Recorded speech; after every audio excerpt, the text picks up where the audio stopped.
Silakan, Pak.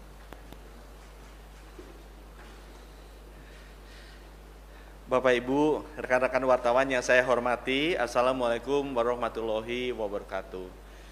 Saya hadir di sini karena kemarin ada rapat terbatas dengan Presiden Jokowi. Kita membicarakan mengenai vaksin dan persiapannya. Kami diminta untuk mengupdate rekan-rekan wartawan mengenai progres kesiapan dari vaksin ini. Yang pertama ingin saya sampaikan, saya juga baru terupdate 4 hari ini sebagai Menteri bahwa sudah ada 507 tenaga kerja kesehatan yang wafat di masa pandemi COVID-19 ini. Jadi atas nama pemerintah, saya mengucapkan turut berduka cita, berbelasungkawa, dan saya doakan semoga keluarga yang ditinggalkan diberikan kekuatan dan ketabahan. Rekan-rekan tenaga kesehatan ini adalah garda terdepan dari peperangan kita melawan pandemi COVID-19 ini, dan kami akan memastikan bahwa pemerintah melakukan segala sesuatu yang bisa kita perbuat untuk memastikan agar kedepannya pelindungan bagi tenaga kerja kesehatan ini bisa lebih baik lagi. Bapak Ibu rekan media, dari 269 juta rakyat Indonesia, kalau kita ingin mengejar herd immunity usia di atas 18 tahun, ada 188 juta orang. Dari 188 juta ini, kalau kita keluarkan yang memiliki komorbid berat, kita mengeluarkan yang juga pernah terkena COVID-19 positif, kita mengeluarkan ibu-ibu hamil yang masuk kategori eksklusi, jumlah yang menjadi target vaksinasi adalah 181 juta rakyat. Dengan memperhitungkan bahwa satu orang membutuhkan 2 dosis vaksin dan juga memperhitungkan guidelines dari WHO bahwa kita mempersiapkan 15% untuk cadangan, maka total vaksin yang dibutuhkan ada sekitar 426 juta dosis vaksin. Ini adalah jumlah yang sangat besar, rekan-rekan media. Dan untuk itu, pemerintah sudah berusaha keras untuk memastikan bahwa kita bisa mengamankan jumlah ini. Sampai sekarang, ada 5 jalur pengadaan vaksin yang kita sudah tempuh. 4 diantaranya sifatnya bilateral dan 1 sifatnya multilateral. Dari 4 yang bilateral ini, kita sudah menandatangani kontrak dengan Sinovac sebesar 125 juta dan kita memiliki opsi untuk menambahkannya. Kita juga sudah menandatangani kontrak dengan Novavax untuk 130 juta, di mana ada porsi yang akan pasti kita ambil, ada porsi juga yang merupakan opsi. Ya, nanti saya jelaskan kenapa setiap kontrak ada opsinya. Ya. Yang ketiga, kita akan segera menandatangani kontrak dengan AstraZeneca untuk 100 juta dosis vaksin, sebagian firm, sebagian opsi, dan kita juga akan segera menandatangani kontrak dengan BioNTech Pfizer untuk 100 juta dosis vaksin, di mana 50 juta adalah firm dan sisanya adalah opsi. Kami harapkan bahwa finalisasi dengan AstraZeneca dan Pfizer bisa kita selesaikan dalam waktu dekat ini. Dan perlu kami sampaikan, jadi total sekitar 400 juta dosis vaksin, 100 juta akan didatangkan dari negara Cina, 100 jutaan akan didatangkan dari Novavax yaitu perusahaan Amerika Kanada, 100 jutaan akan didatangkan dari AstraZeneca itu perusahaan dari London, dari Inggris, kemudian 100 jutaan lagi akan kita datangkan. Pfizer adalah perusahaan gabungan dari Jerman dan Amerika. Jadi kita juga untuk menjamin resiliensi atau keterjaminan datangnya vaksin, sumbernya kita lakukan dengan 4 sumber yang berbeda. Diharapkan bahwa vaksin-vaksin ini bisa datang secara bertahap ke Indonesia dan kita bisa segera melakukan penyuntikan bagi seluruh rakyat Indonesia yang 181 juta orang yang tadi saya sampaikan. Nah, hal yang penting yang saya ingin garis bawahi di sini adalah kita ada kerjasama multilateral dengan institusi yang namanya Gavi, merupakan bagian dari WHO, di mana mereka memberikan vaksin yang sifatnya gratis. Angkanya masih bergerak berapa dosis yang bisa diberikan ke Indonesia.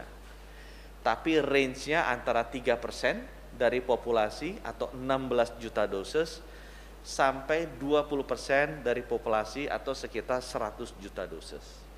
Itu sebabnya kenapa kita membuat kontrak dengan opsi dari supplier vaksin yang ada tadi, yang 4 tadi. Supaya kalau ada kepastian dari pengadaan vaksin dari Gavi yang sifatnya gratis, kita tidak usah ambil dari mereka. Tetapi kalau misalnya vaksin dari Gavi ini belum bisa terdeliver sesuai dengan jadwal yang kita inginkan, kita sudah mengamankan supply dari perusahaan-perusahaan tersebut secara bilateral. Ini topik pertama mengenai pengadaan vaksin. Sehingga kita harapkan di awal tahun depan semua proses mengenai kesiapan pengadaan vaksin sudah selesai, dan kalau nanti tadi Bapak Ibu teman-teman media lihat, kita sudah mensecure yang pastinya sekitar 330 juta dengan opsi juga sekitar 330 juta, sehingga kita sudah secure 660 juta. Kita ada buffer yang cukup kalau ada beberapa sumber yang kemudian gagal di uji klinisnya atau juga tertunda proses delivery-nya. Topik yang kedua yang saya ingin sampaikan adalah mengenai rencana vaksinasi. Ya, kalau tadi adalah mengenai ketersediaan vaksinnya. Topik yang kedua adalah mengenai rencana vaksinasi. Jadi kalau bisa ditampilkan materinya, chartnya, saya sampaikan bahwa rencana vaksinasi kita sudah berkonsultasi dengan ITAGI. Itu singkatan dari Indonesia Technical Advisory Group on Immunizations. Ini adalah badan independen yang memberikan advice ke Menteri Kesehatan terkait dengan program vaksinasi. Badan independen ini ada di setiap level. Jadi contohnya di WHO, ada juga badan independen WHO untuk imunisasi yang namanya SAGE, Special Advisory Group on Expert on Immunizations. Nah, kita berdiskusi dengan mereka dan tahapannya akan kami sampaikan sebagai berikut. Jadi tahap yang pertama akan dilakukan adalah vaksinasi ke tenaga atau petugas kesehatan, health workers. Di Indonesia ini ada 1,3 juta orang di 34 provinsi. Tahap kedua kita akan berikan ke public workers atau petugas publik. Ini sekitar 17,4 juta orang. Kemudian tahap selanjutnya adalah masyarakat lansia di atas 60 tahun yang jumlahnya sekitar 21,5 juta orang. Sesudah itu nanti masyarakat normal akan mulai diimunisasi. Untuk perbandingan teman-teman wartawan, setiap negara memiliki tahapan imunisasi yang berbeda-beda. Tapi yang seragam adalah semua negara pasti tahap pertamanya adalah tenaga kesehatan. Mengapa? Sekali lagi, ini adalah garda terdepan, ada orang-orang yang paling penting di masa pandemi krisis COVID-19 ini. Jadi apa yang kita lakukan pertama kali, konsisten dengan yang dilakukan di Inggris, konsisten dengan yang dilakukan di Amerika, konsisten dengan yang dilakukan di semua negara, bahwa tenaga kesehatan, health workers, merupakan prioritas pertama yang akan kita vaksinasi. Di beberapa negara, tahapan keduanya berbeda-beda. Ada yang melakukannya berdasarkan umur, di kita melakukannya public workers dulu. Mengapa saya bisa jelaskan di sini? Karena memang kita membutuhkan waktu untuk memastikan bahwa vaksin yang bisa digunakan nanti bisa berlaku untuk usia di atas 60 tahun. Saya bisa sampaikan di sini, arahan Bapak Presiden juga gak dijelaskan, hasil uji klinis 3 atau uji klinis tahap 3 yang dilakukan di Bandung untuk vaksin Sinovac itu dilakukan untuk rentang usia 18 sampai 59 tahun. Itu sebabnya hasil diskusi kita dengan ITAGI secara saintifik memang disarankan menggunakan vaksin Sinovac sesuai dengan yang diuji klinis 3 kan di Bandung. Sebagai informasi rekan-rekan media, vaksin Sinovac di luar Bandung, uji klinis yang dilakukan di Turki, uji klinis yang dilakukan di Brazil, itu juga diberikan ke orang-orang dengan grup usia di atas 60 tahun. Kami sudah berbicara dengan BPOM untuk mengkoordinasikan hal ini, sehingga nanti BPOM akan melengkapi datanya sebelum mengambil keputusan akhir mengenai rentang usia yang bisa diberikan vaksin. Untuk pengetahuan rekan-rekan media, which is saya yakin sudah juga mengetahui, beberapa vaksin lain seperti Pfizer sudah diberikan emergency use authorization-nya oleh MHRA London, oleh FDA Amerika, atau oleh EMA di Europe, boleh diberikan di atas 60 tahun. Dan karena vaksinnya kita yang akan datang nanti ada 4 jenis, otomatis keragaman itu akan ada. Keragaman itu akan ada. Itu sebabnya juga, karena sebagian besar vaksin kita akan datang mungkin sekitar semester kedua atau akhir kuartal kedua 2021, itu sebabnya kenapa kalau kita lihat tadi tahapannya lansia kita taruh agak ke belakang. Karena kita ingin memastikan bahwa semua data saintifik mengenai pemberian vaksin ke grup lansia ini, BPOM sudah feel comfortable. Dan saya juga pastikan bahwa pemberian vaksin kepada petugas kesehatan hanya akan dilakukan sesudah ada persetujuan dari BPOM. Karena kita percaya sekali bahwa data sains itu yang akan menjadi pegangan kita. BPOM juga sudah bekerja sama baik dengan Kementerian Kesehatan, sudah berbicara dengan otoritas di Turki, sudah bicara dengan otoritas di Brazil, sudah bicara dengan otoritas di China, dan saya percaya BPOM bisa mengambil keputusan yang independen dan berdasarkan kepada sains. Saya kasih gambaran sedikit ke halaman berikutnya mengenai sebaran tenaga kerja kesehatan ini. Dan arahan Bapak Presiden mohon agar dilakukannya juga bertahap dengan hati-hati. Bapak Presiden menyampaikan ke saya pribadi bahwa beliau sangat sayang kepada petugas nakes ini. Jadi walaupun katanya bisa dilakukan cepat, coba dilakukan secara bertahap dengan sangat hati-hati. Dan beliau juga ingin menyampaikan, titip ini harus dilakukan di seluruh Indonesia berbarengan. Karena siapapun dia, tenaga kesehatan ini, baik dia berlokasi di Aceh, berlokasi di Jogja, berlokasi di Papua, mereka adalah sama-sama garda terdepan yang paling penting untuk kita menghadapi pandemi COVID-19 ini. Jadi arahannya kita akan lakukan berbarengan di 34 provinsi. Saya mungkin kembali kepada topik yang berikutnya, rekan-rekan media, yaitu mengenai pasca liburan. Kenapa saya ingin sampaikan ini khusus? Karena berdasarkan data yang kami amati, beberapa liburan panjang yang terakhir selalu terlihat ada lonjakan dari infeksi virus. Antara 30 sampai 40% lonjakan. Mengapa itu terjadi? Karena memang mobilitasnya yang sangat tinggi. Di halaman berikutnya kita lihat bahwa berbeda dengan kondisi-kondisi sebelumnya, posisi tempat tidur isolasi khusus COVID di banyak rumah sakit Indonesia sekarang udah cukup penuh. Demikian juga di halaman berikutnya kita bisa lihat ICU juga sudah cukup penuh. Nah, untuk mengantisipasi lonjakan ini agar bisa kita respons dengan baik, kita ingin memastikan dua hal.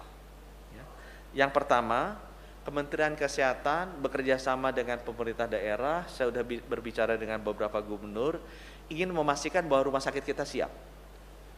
Ruang isolasinya cukup, ranjangnya cukup, ICU-nya cukup, dokternya juga cukup, perawatnya ada, obatnya siap, alat pelindung dirinya siap, dan lain sebagainya. Dan sekarang sedang kita persiapkan dari sekarang. Karena pengalaman menunjukkan bahwa lonjakan infeksi itu akan terjadi 10 sampai 14 hari sesudah liburan selesai. Jadi kalau liburan selesai di sekitar tanggal 1 atau 2 Januari, Ini akan terjadi sekitar tanggal 16 sampai 18. Kita ingin memastikan bahwa seluruh infrastruktur kesehatan di seluruh kota-kota besar yang taraf infeksinya tinggi itu siap. Dan kami akan bekerja keras di liburan akhir tahun ini untuk memastikan bahwa ini siap. Nah, yang paling penting yang saya himbau ke teman-teman yang sekarang sedang liburan atau keluarga yang sedang berlibur. Melihat data ini, alangkah baiknya bila setelah kita pulang nanti atau selama kita juga mempersiapkan untuk masuk kerja nanti, kita lebih banyak melakukan pekerjaan di rumah. Kita mengurangi mobilitas kita bergerak selama 5 sampai 10 hari. Dengan demikian itu bisa membantu mengurangi lonjakan dari infeksi COVID-19 sesudah liburan panjang. Ini akan sangat membantu para tenaga kesehatan, para dokter, para perawat yang harus bekerja sangat keras nantinya kalau ada banyak pasien-pasien yang masuk rumah sakit.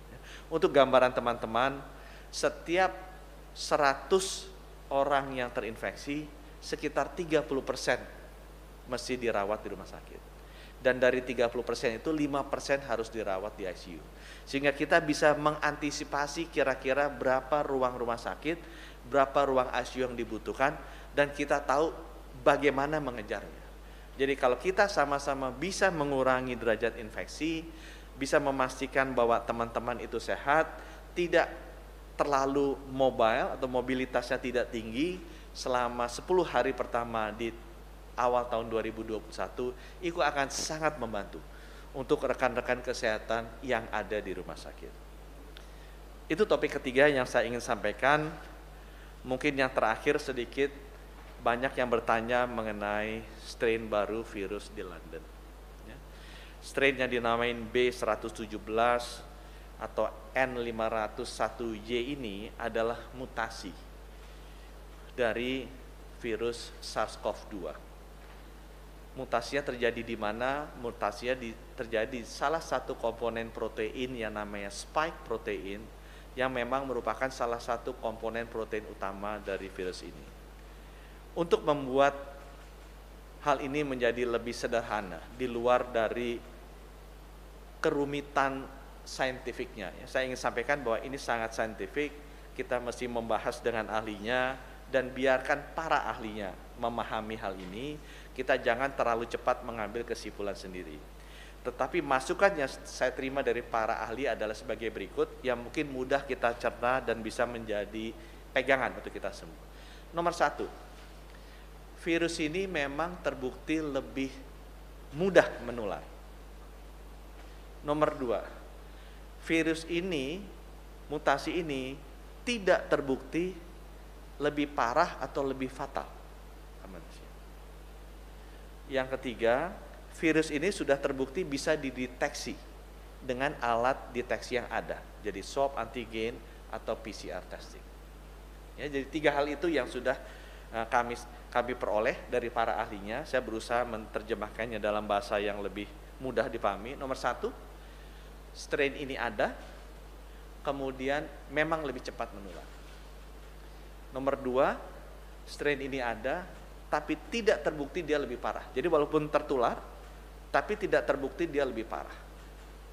Ya. Yang ketiga, strain virus ini bisa dideteksi dengan alat deteksi yang ada sekarang, seperti swab antigen dan swab PCR.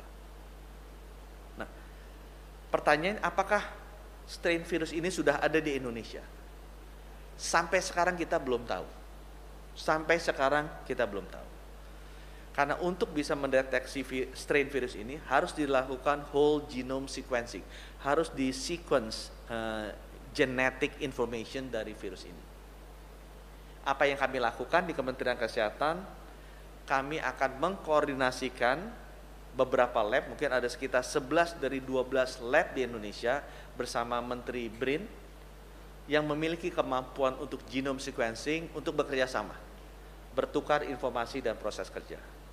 Kami juga akan memastikan bahwa rumah sakit rujukan yang banyak pasien COVID-nya mengirimkan sampelnya secara rutin ke jaringan lab ini. dan kami akan memastikan bahwa kita melakukan rutin genome sequencing untuk melihat apakah ada strain baru, dan kita akan selalu bekerja sama dengan lab-lab internasional yang rutin melakukan genome sequencing ini untuk melihat, mengetahui pola penyebarannya di dunia. Karena memang virus ini penyebarannya sudah di tataran dunia. Itu yang kami bisa sampaikan terkait dengan virus baru ini. Pesan saya ke teman-teman, ke masyarakat, teman-teman media tolong sampaikan ke masyarakat, apa respons masyarakat, apa yang harus dilakukan masyarakat. Itu sama dengan yang lain. Tetap memakai masker, itu yang paling utama, rajin mencuci tangan dan selalu menjaga jarak. Untuk kita di masyarakat, tetap memakai masker, selalu mencuci tangan dan jaga jarak. Demikian dari kami, terima kasih. Wassalamualaikum warahmatullahi wabarakatuh. Baik, terima kasih Pak Menteri. Ada sejumlah pertanyaan dari media yang sudah masuk. Yang pertama, Albi dari CNN Indonesia. Yang pertama adalah sudah sejauh mana perencanaan dan mekanisme vaksinasi di Indonesia. Kemudian yang kedua, terkait vaksin alternatif yang diincar pemerintah, Pak, terkait adanya informasi Indonesia tidak jadi membeli vaksin Sinopharm dan AstraZeneca. Kemudian yang ketiga, peluang vaksin COVID-19 bagi anak-anak di Indonesia bagaimana, Pak? Yang pertama, memang tahapan pertama kita akan konsentrasi untuk vaksinasi 1,3 juta tenaga kesehatan dahulu. Rencananya akan dilakukan dalam rentang waktu 1-3 bulan. Secara bertahap, jadi sebelum selesai 3 bulan, kita akan mulai dengan yang tenaga publik. Jadi kita akan mulai dengan health workers dulu, kemudian nanti akan diikuti dengan public workers. Sesudah itu baru tahapan lanjutannya, sesudah ada konfirmasi dari BPOM bahwa vaksin ini bisa digunakan di lansia, masuk ke lansia. Baru kemudian ke masyarakat umum. Kalau ada pertanyaan tadi vaksinnya apa, tadi saya sudah sampaikan di sana. Kemudian yang ketiga tadi apa pertanyaannya? Peluang vaksin COVID-19 bagi anak, Pak. Yang menentukan apakah vaksin COVID-19 bisa pakai di usia bawah, itu ada di BPOM. Kami sudah bicara dengan BPOM dan kami melihat di luar negeri seperti apa. Memang kebanyakan practices-nya di luar negeri, vaksin ini diberikan ada yang di atas 18, ada yang di atas 16. Tapi kembali lagi, wewenang untuk menentukan rentang vaksinnya ada di mana, itu tergantung dari hasil uji klinis tahap 3, sangat saintifik, dan itu nanti akan diberikan oleh BPOM. Pertanyaan berikutnya dari Ardila di Jakarta Post, Pak. Brazil sudah mengeluarkan laporan sementara terkait efikasi vaksin yang berada di rentang 50-90%. Terus bagaimana tanggapan pemerintah Indonesia, apakah pemerintah akan mengikuti batasan itu atau cukup di atas 50% saja? Guidance dari WHO, vaksinnya efektif adalah yang efikasinya di atas 50%. Dalam 4 hari ini saya belajar mengenai efikasi. Memang efikasi ini perlu ahlinya yang menjabarkan. Karena even untuk vaksinnya sama, efikasinya di tiap negara bisa berbeda-beda. Di tiap negara di mana ada uji klinis 3 itu bisa berbeda-beda. Jadi misalnya BioNTech Pfizer, efikasi di Amerika sekian, efikasi di Asia sekian, efikasi di Eropa sekian, itu bisa berbeda-beda. Nah, saya sesudah mempelajari bahwa banyak sekali komponen-komponen yang harus dipahami dan dipertimbangkan dalam menentukan apakah vaksin itu bisa digunakan. Saya mengambil kesimpulan lebih baik dikasih ke ahlinya. Karena ini adalah proses yang sangat saintifik dan ahlinya ada di BPOM. Saya tidak berandai-andai bahwa saya ahli mengenai efikasi vaksin, jadi saya percaya ke BPOM untuk bisa menentukan mana yang dapat digunakan, mana yang tidak. Dan ini sebenarnya sekali lagi saya sampaikan prosesnya saintifik. Jadi sedikit sekali personal judgment yang bisa masuk di proses ini sebenarnya. Baik, cukup. Terima kasih, Pak.